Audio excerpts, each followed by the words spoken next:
ist nicht entschieden, wer meine Nachfolge antritt. Und im Moment bist du nicht der Einzige, den ich da im Visier habe. Wir schaffen das. Gemeinsam bekommen wir das wieder hin. Ich möchte mit dir zusammen sein und das willst du doch auch, oder nicht? Ich liebe dich und ich kann einfach nicht mehr ohne dich leben.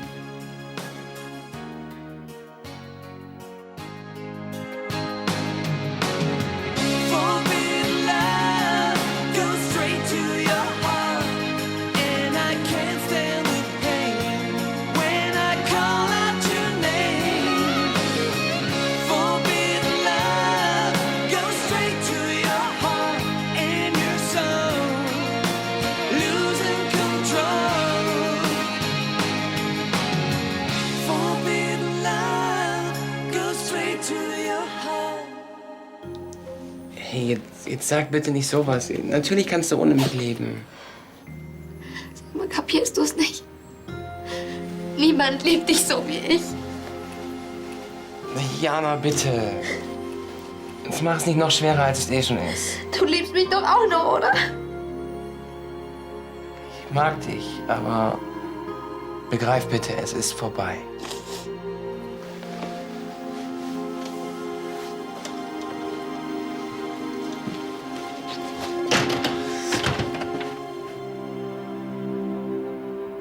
Wer außer mir könnte denn die Holding leiten? Meinst du, ich habe nicht genug Erfahrung? Deine geschäftliche Erfahrung steht außer Zweifel. Eben. Schließlich habe ich ja wohl in Singapur lange selbstständig und erfolgreich gearbeitet. Deshalb habe ich dich auch zum Direktor der Lahnsteinbank gemacht. Also, warum zweifelst du dann noch an mir? Außerdem bin ich der einzige Geschäftsmann unter deinen Kindern. Oh, du vergisst Carla? Ich sagte Geschäftsmann. Verschone mich bitte mit diesen Haarspaltereien. Wer die Lahnstein Holding führen will, sollte mehr im Kopf haben als die Rendite. Es geht dabei auch um soziale Kompetenz. Ich habe bei meinem Handeln stets an das Wohl der Familie gedacht. Darum geht es nicht. Die Konsequenzen deines Handelns sind dir in der Regel egal. Außerdem erwarte ich Teamgeist. Aber wenn ich entscheide, dass Herr von Beinbach Frau Jones vertritt, dann hast du das zu respektieren und nicht zu torpedieren. Deine Geschwister haben weit weniger geschäftliche Erfahrung als du. Aber sie haben es um ein Vielfaches besser verstanden, was es bedeutet, den Namen Lahnstein zu tragen.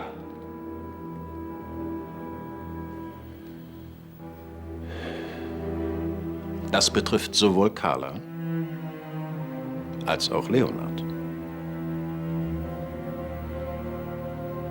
Gut. Ich habe verstanden. Endlich. Wie geht's, Hannah?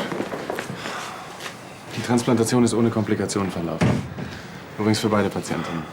Was heißt das jetzt genau? Es gibt noch ein Restrisiko, dass ihr Immunsystem die Spenderniere abstößt, aber das halte ich für unwahrscheinlich. Heißt das, wir haben es geschafft?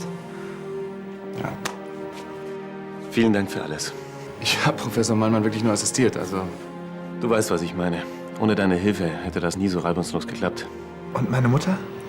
Die ist auch bald wieder auf den Beinen, mach dir keine Sorgen. Okay. Oh, ich bin so froh. Weißt du denn ungefähr, wann Hannah aus der Narkose aufwacht? Ich wäre gern bei dir. Da hast du bestimmt noch 2-3 Stunden Zeit. Ruh dich erst mal ein bisschen aus, ja? Besorg uns eine Flasche Sekt oder Champagner am besten. Kommst du auch noch mit ins No Limits? Ich habe leider noch was Geschäftliches zu erledigen. Okay. Ciao. Tschüss. Ciao. Tschüss. Danke. Dann will Arno seinen Geburtstag gar nicht groß feiern. Nein, er möchte nur mit uns anstoßen, im engsten Familienkreis.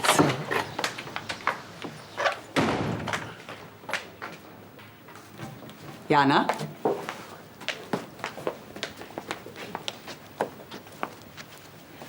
Was ist passiert? Du warst wieder bei Andi, hm?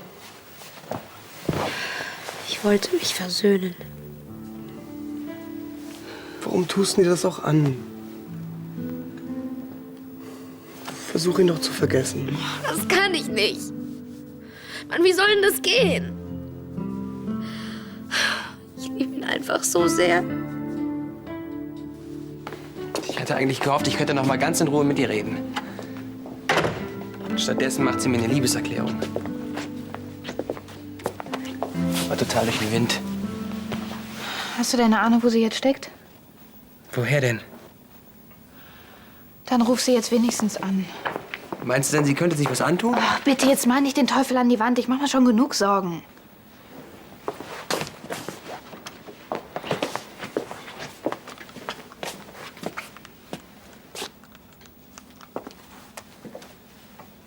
Robin Brander? Hier ist Andi. Was willst du? Arno ist bei der Arbeit. Ist Jana zu Hause? Ja, aber für dich nicht zu sprechen. Ich habe mir Sorgen gemacht. Wie geht's dir denn? Du stellst vielleicht Fragen. Ihr geht's richtig gut, Andi. Was sonst, hä? Bitte? Ich hab dir schon mal gesagt, lass sie gefälligst in Frieden, okay? Ist schon gut. Elisabeth und ich, wir kümmern uns um sie. Wenigstens etwas. Komm, lass uns irgendwas unternehmen. Nee, danke. Ja, aber es bringt auch nichts, wenn wir hier doof rumhängen.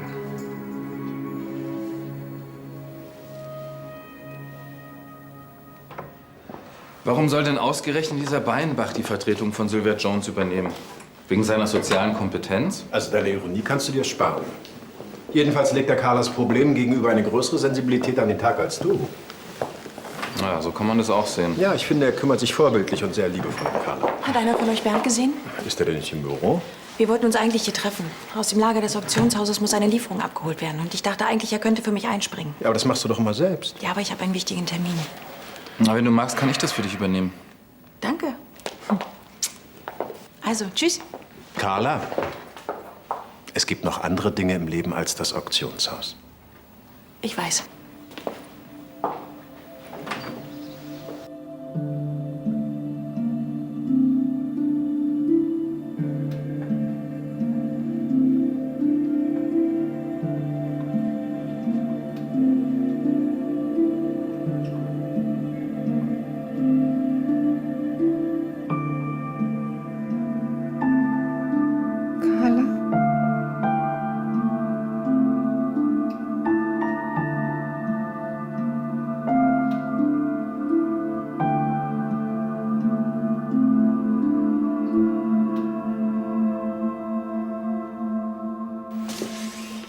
Kann ich Ihnen behilflich sein?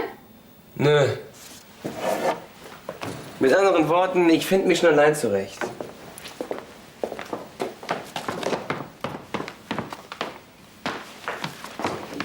Vielleicht ist das doch nicht so eine gute Idee.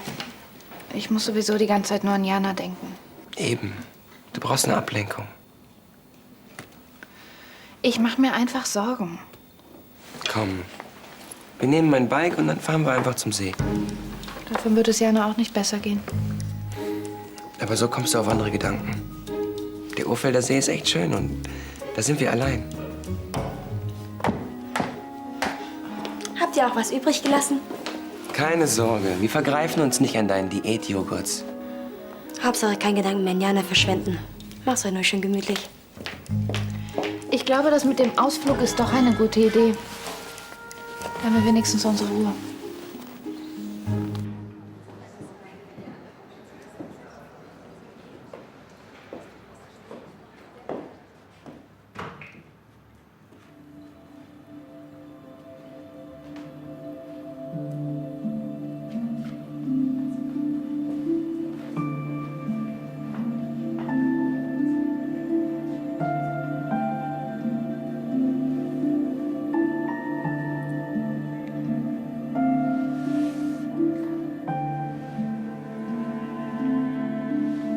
Hallo.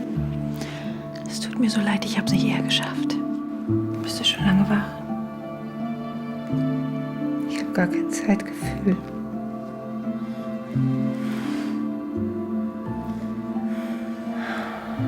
Ich bin so froh, dass du jetzt alles überstanden hast.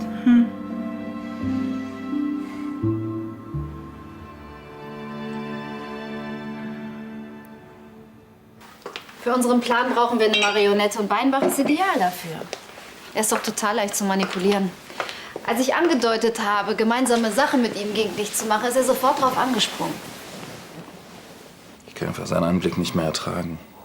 Ja, aber es nutzt nichts, wenn du jetzt die Geduld verlierst. Lass ihn noch ein bisschen rotieren und dann ist der Spaß umso größer, wenn er aufliegt. Ich kann es kaum erwarten. Statt auf einem Chefsessel in der Holding landet er für Jahre im Knast. Da gehört er auch hin.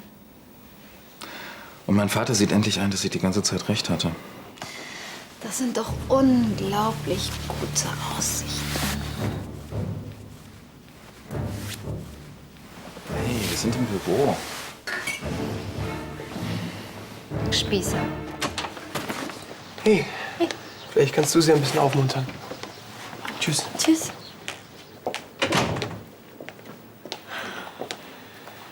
Hi.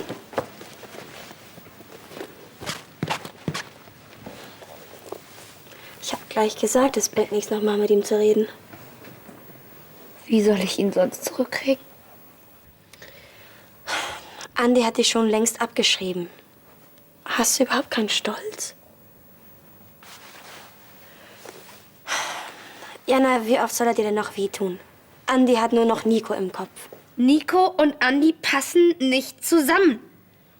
Ich kann mir die beiden zusammen auch überhaupt gar nicht vorstellen.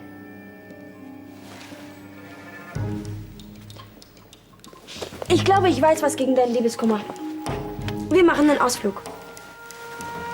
Vanessa, Ja, nee. komm, keine Widerrede, ich weiß auch schon wohin.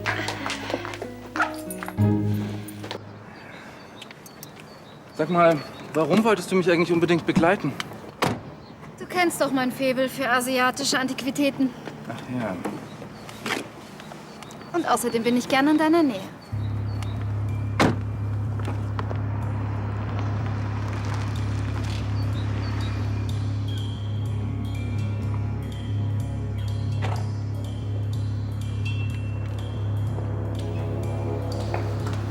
Außerdem kann es ja nicht schaden, wenn ich den Reiseweg unseres Geldes genau kenne, oder?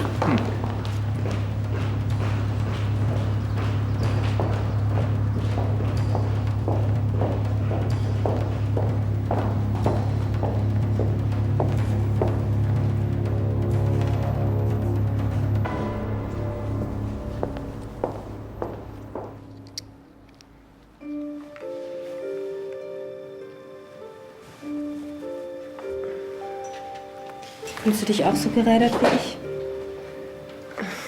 Ich hatte schon schlimmere Kater. Allerdings habe ich es jetzt mehr im Rücken als im Kopf. Ich habe mich noch gar nicht so richtig bei dir bedankt. Ich bin froh, dass wir die Operation hinter uns gebracht haben. Kann ich irgendwas für Sie tun? Brauchst du was? Danke.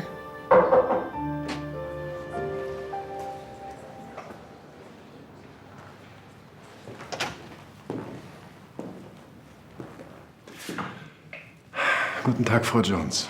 Guten Tag. Guten Tag, Frau Nowak. Graf Lahnstein? Ich wollte mich persönlich davon überzeugen, dass es Ihnen gut geht. Bitte schön. Herzlichen Dank, sehr nett. Frau Nowak. Bitte schön. Wie komme ich zu der Ehre? Nun, immerhin sind Sie eine Freundin meiner Tochter. Auf jeden Fall vielen Dank. Dich hatte ich allerdings nicht hier erwartet. Ich bin noch gerade erst gekommen. Der Termin war schneller beendet, als ich dachte. Oh, wie schön. Umso schneller konntest du natürlich hier sein. Ja, genau. Hanna ist schließlich eine richtig gute Freundin. Gut, dann werde ich mal 2 Vasen organisieren.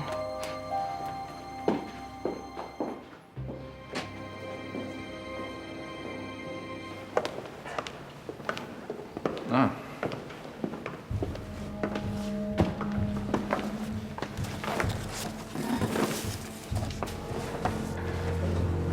Ich hatte immer schon was für geheime Schätze übrig. Das mit dem doppelten Boden hat der Beinbach ja ganz gut hingekriegt, aber den Rest Tja, er ist und bleibt eben ein kleiner Gauner. mit einer großen Klappe. Der Unsinn, den er immer erzählt. Mit seiner Diamantenmine. Brasilien, oder? Wir wetten, die waren nie in Südamerika. Hast du mal den Akzent seiner Tochter gehört? Ich bin deiner Schwester wirklich zu Dank verpflichtet. Ihre Geschäftsverbindungen sind unbezahlbar. Ich fände es ganz angemessen, wenn wir uns etwas beeilen und vorsichtig wären. Schöne Truhe. Richtiges Schmuckstück. Und erst der Inhalt. Ich bin sicher, Carla freut sich, wenn sie erfährt, was sie da importiert.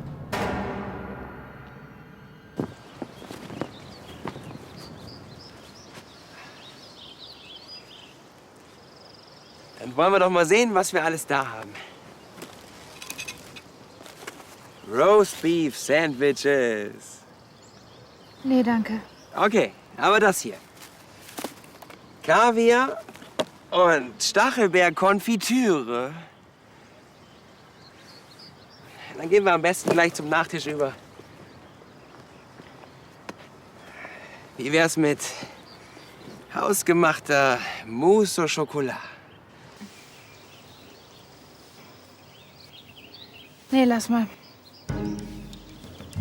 Vanessa, lass uns doch hier bleiben. Hm? Ist doch echt okay hier. Was suchst du denn? Eine ganz bestimmte Stelle. Es soll total schön sein da. Oh, nee. Los, es lohnt sich, ich verspreche es dir. Kann ich dich irgendwie ablenken? Soll ich mit meinen bloßen Händen einen Fisch fangen?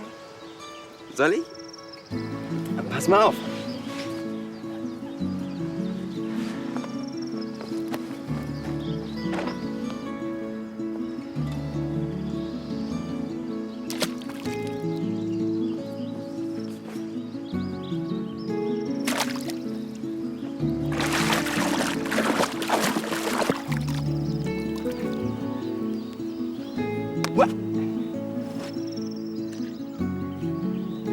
Ja gut, sind ein bisschen klein, aber immerhin. Lass uns nach Hause fahren, okay? Vanessa, mir reicht's. Ich habe keinen Bock mehr auf diesen Marathon. Wir sind doch gleich da. Das sagst du seit Stunden. Jetzt komm schon. Da stecken Sie also unter einer Decke. Naja, ich hatte schon von Anfang an ein ungutes Gefühl. Dann hätten Sie Ihrem Gefühl mal vertraut. Aber vielleicht war das ja auch alles nur die Idee von Ihrem Lover. Ich wasche sein Schwarzgeld, damit seine Weste weiß bleibt. Naja, war ja auch ganz praktisch. Auf Ihre Gier konnten wir uns eben verlassen. Ach, Sie haben doch nicht wirklich geglaubt, dass Sie mich in meiner eigenen Bank hintergehen können, oder? Naja, vielleicht sage ich das eine oder andere zu optimistisch. Aber glücklicherweise haben sich ja jetzt die Rahmenbedingungen komplett geändert. Also ich sehe das so. Das Gelingen dieser Schwarzgeldtransaktion hängt doch ganz an meiner Unterschrift. Ich trage somit das alleinige Risiko. Ihre Kombinationsgabe ist wirklich erstaunlich.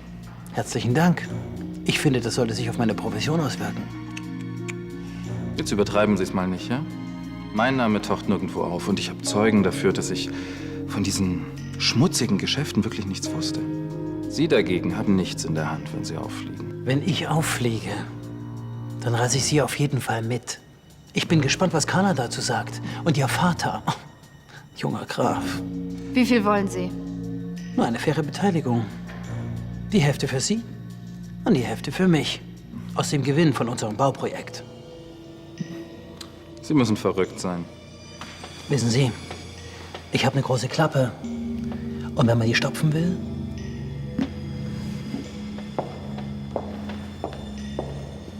Das Finanzamt wäre weniger bescheiden. Ich sehe Sie dann gleich noch in Ihrem Büro.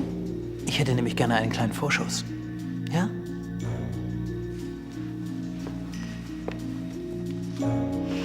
Es hat uns gerade noch gefehlt. Abwarten. Wir haben doch einen Trumpf in der Hand. Ich habe mich aber sehr über Ihren Besuch gefreut.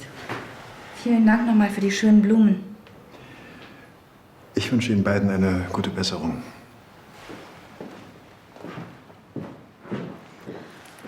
Ja, ich schaue die Tage dann noch mal rein.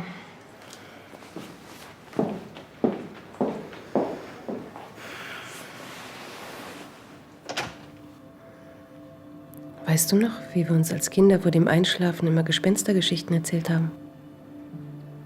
Gruselig waren die. Aber ich konnte nie genug davon bekommen.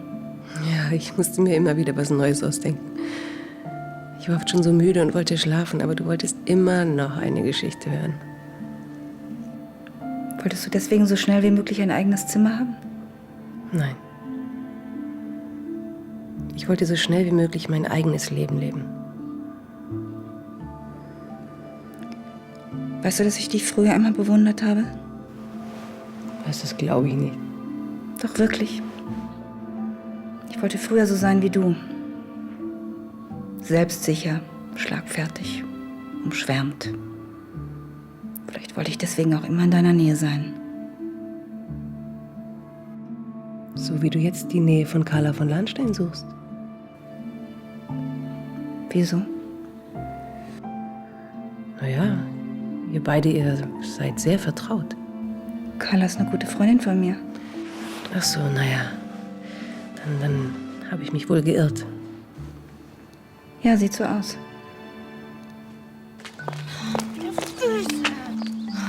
Es ist gleich hier um die Ecke, wirklich.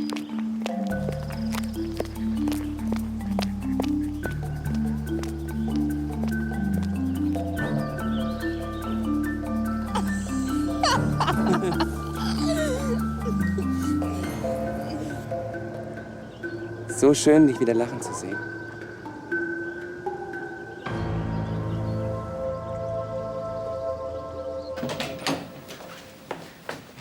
So. Haben Sie das Geld? Um ehrlich zu sein, ich finde Ihre Forderung etwas überzogen. Man sollte sich eben genau überlegen, mit wem man sich anlegt. Ja. Bevor Sie mich weiter volltexten, hören Sie sich mal das hier an. Du willst deine eigene Verlobte entführen. Ja, das wirst du tun. Ich spiele vor der Familie den besorgten Verlobten, darin habe ich ja Übung. Ich habe alles geplant, das ist ganz einfach. Für dich. Mir hetzen die Lahnsteins seiner Privatarmee auf die Fersen, du sitzt gemütlich im Schloss. Im Schloss bin ich aber über alles informiert und kann vielleicht verhindern, dass sie die Polizei holen. Die werden doch nicht so einfach 10 Millionen abdrücken. Glaub mir, das zahlt der Graf aus der Portokasse, der liebt seine Tochter. Ich finde, das ist auch als Kopie noch eine recht gelungene Aufnahme, finden Sie nicht? Und so geht es weiter. In der Jagdhütte? Ausgerechnet? Jana, das ist jetzt absolut kein guter Zeitpunkt. Halt's Maul, du Miststück!